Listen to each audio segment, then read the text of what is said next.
আছি মালদ্বীপের মালে শহরে, আর পাশে হচ্ছে সমুদ্র দেখতে পাচ্ছেন। আর আজকের এই ভিডিওতে আমি আপনাদেরকে ঘুরে ঘুরে দেখাবো মালদ্বীপের মালে সিটির সব মানে দর্শনীয় স্থান বা এই আকর্ষণীয় যে স্থানগুলো আছে। যেহেতু মালদ্বীপ এই মালে সিটি খুব বেশি একটা বড় না, আমি এখন যে জায়গাটিতে আছি এটা হচ্ছে ওই মালদ্বীপের বিভিন্ন আইল্যান্ডের যে বিলাসবহুল রিসোর্টগুলো আছে, এই রিসোর্টগুলোতে এই কাস্টমারদের যাতায়াতের জন্য এই স্পিডবোটগুলো করে নিয়ে যাওয়া হয় আর কি।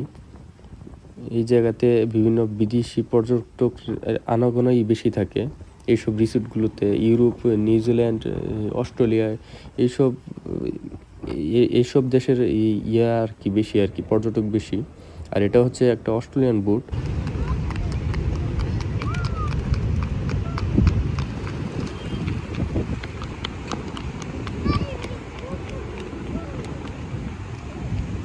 আর এটি হচ্ছে মালদ্বীপের একটি পার্ক, আর এটি বাংলাদেশিদের কাছে কবুতর পার্ক নামে আর কি বেশি পরিচিত।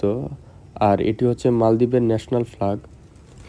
আর মালদ্বীপে এরকম ছোট ছোট অনেকগুলো পার্ক আছে।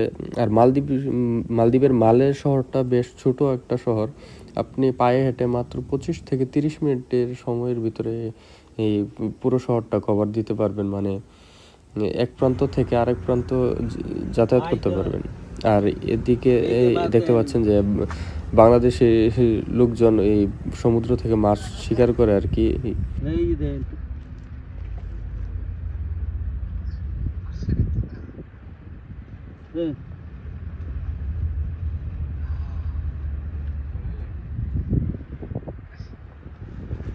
রাইতে দেন বুন মাছ ধরবার দেন, টাইম নাই কেমন মাছ ধরবি আর দেখতাম।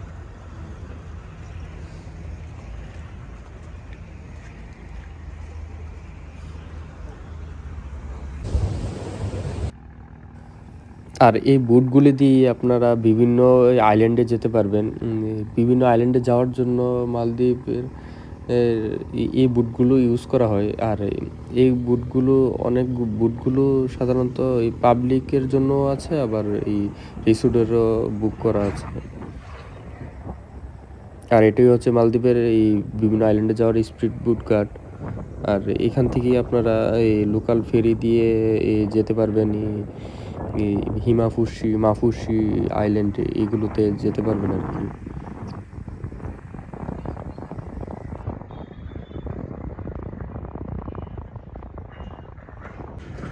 সামনে যে বিল্ডিংটি দেখতে পাচ্ছেন এটি মালদ্বীপের সবচেয়ে বড় হসপিটাল। মালদ্বীপের সবাই এই জায়গা থেকে চিকিৎসা করে। আর এটা হচ্ছে হসপিটালের সামনে, আর তার পাশেই হচ্ছে সমুদ্র। আমি এখন এই সমুদ্র পার ঘেঁষা রাস্তা দিয়ে হাঁটতে হাঁটতে সামনের দিকে যাব। আর ওইখানে একটা কৃত্রিমভাবে এই মালদ্বীপ সরকার একটা বীচ তৈরি করে রেখেছে আর কি। তো ওই জায়গাতে যাব।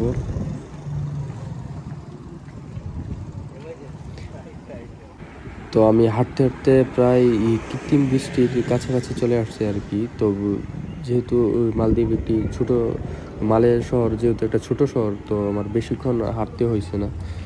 তো আমি এখন বিচের ভিতরে প্রবেশ করব।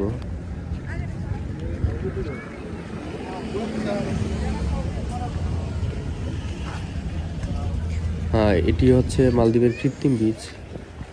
তো মালদ্বীপ এয়ারপোর্ট থেকে নামার পর আপনার ফেরি দিয়ে পার হওয়ার পরে আপনি যে বীচটি দেখবেন ওটি হচ্ছে মালদ্বীপ আর্টিফিশিয়াল বীচ নামে আর কি পরিচিত।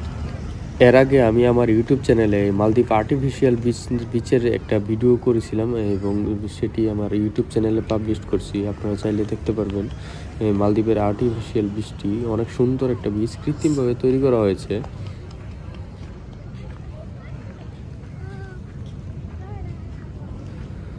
আর এই বিচের পাশে সবাই ফ্যামিলি নিয়ে টাইম স্পেন্ড করছে।